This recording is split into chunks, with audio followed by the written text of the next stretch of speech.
C'est en 2008 que va apparaître une série française qui va marquer tout le monde sur le petit écran.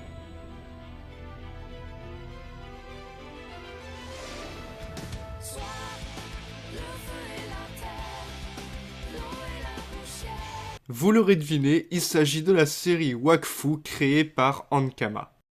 Et donc si cette série a marqué les générations, c'est pour bien des aspects, mais c'est pour un en particulier dont je vais vous parler aujourd'hui, et ce sont les antagonistes. En effet, ils sont tous relativement marquants, et on peut prendre l'exemple de Nox, l'antagoniste de la première saison, qui aura marqué énormément de monde à travers le globe. Mais celui dont je vais vous parler aujourd'hui, c'est le méchant de la dernière saison, la quatrième, Tauros. Alors bien entendu, je vais ouvertement vous spoiler la saison 4. Donc si jamais vous ne l'avez pas vue, je vous conseille de la voir et puis ensuite de revenir sur la vidéo si jamais elle vous intéresse bien évidemment. Et si elle vous intéresse d'ailleurs, n'hésitez pas à liker, à vous abonner, bref, vous connaissez la chanson. Bon, alors cela va de soi, je vais vous faire un rapide résumé de ce qui se passe dans la saison 4. Dans la saison 4, nos protagonistes sont envoyés dans l'Inglorium, le royaume des dieux. Et ils vont faire la rencontre de la déesse Eliatrope, ainsi que d'un personnage qu'on a tous bien en mémoire, Kilby, ainsi que de Nora, qui est l'une des sœurs de Yugo. Nous faisons donc la rencontre de la déesse Eliatrope, qui souhaite maintenir la paix dans le monde des 12. Sauf que, vous le voyez venir, il va y avoir une entourloupe. Car en effet, la déesse Eliatrope, si elle n'était pas présente jusqu'à maintenant, c'est parce qu'elle était retenue en captivité par les Nécromes. Ces mêmes Nécromes qui ont pris en otage Fraerim, qui l'ont transformé lui-même en Nécrome, et qui, à l'aide de ses pouvoirs d'Eliatrope et de la manipulation sur Nora, ont pu ouvrir des portails vers le monde des 12 pour ainsi y semer la désolation. Et donc, voilà comment ça se termine.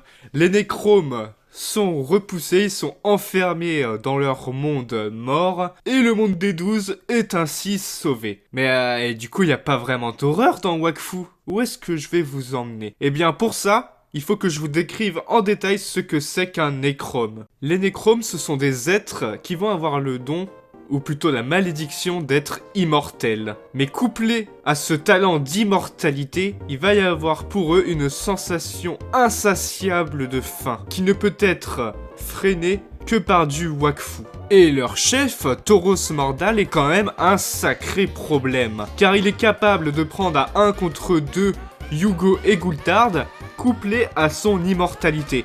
Il représente un vrai danger pour Wakfu, sans compter que ses sbires nécromes arrivent à tenir tête à tout le monde dans le royaume Sadida à côté.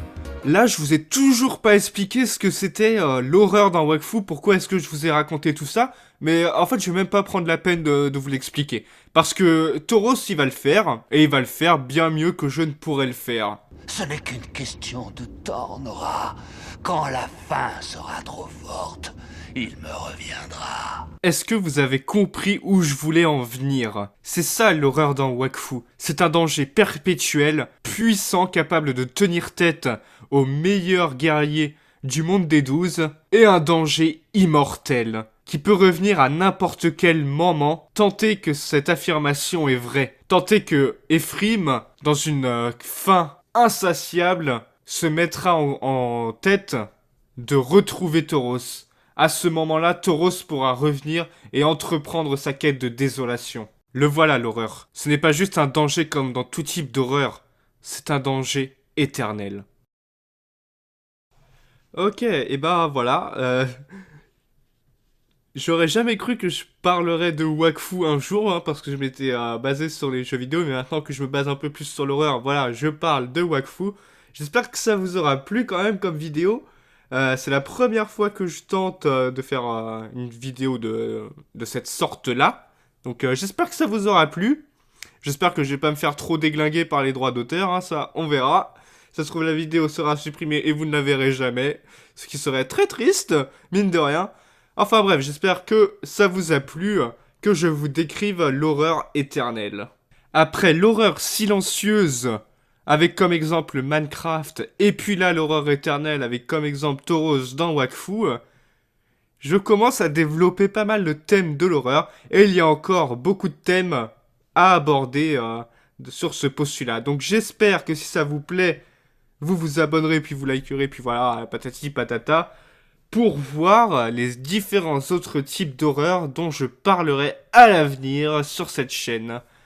Et du coup, ben moi, je vais vous dire ciao tout le monde, c'était Imate, à la prochaine pour une nouvelle vidéo. Salut!